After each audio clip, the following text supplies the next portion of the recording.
Have you ever had a moment where you were like, God, where are you? Like you're going through a situation, a circumstance, maybe you've been praying, but you're like, God, where are you? And then you encounter God and you're like, oh, there you are. Or years pass and you realize, oh, that's how he was moving. That's how he was working. He was there all along. Well, I believe that today is going to be a God, there you are kind of moment for each and every one of us where we encounter God's manifest presence and his power.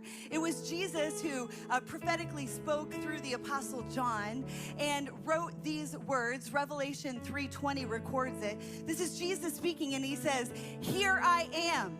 In other words, you don't have to wonder if he's here. He is here. I stand at the door and knock. If anyone hears my voice and opens the door, I will come in and I will eat with that person. In other words, he wants to be relational. He wants to be with you and they with me.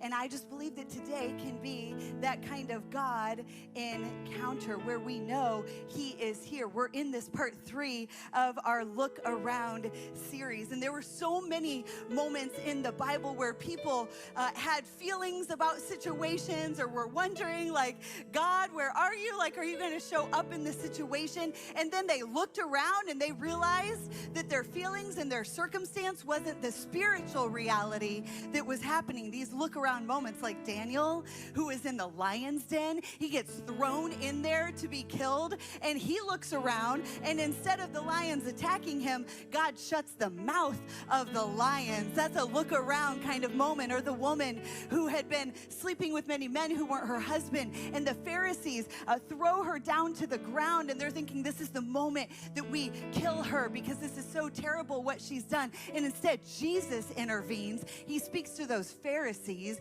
you better get that plank out of your eye, boys. And then they all walk away, and he looks at her and he says, hey, look up.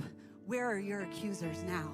There's a look around kind of moment. There's a look around moment where Abraham obediently goes up the mountain to sacrifice his only son. And he's like, I don't know why, God, why would you give me something and ask me to give it up? And he actually is ready to sacrifice his son. And instead, he looked up and he saw a ram in the thicket, and Jehovah Jireh provided that sacrifice. You see, there are look around moments where the way we feel or the circumstance we have becomes a look around. God is here and he is moving. And I believe that that's the kind of day that we're going to have today. Does anybody else have faith to believe for that today?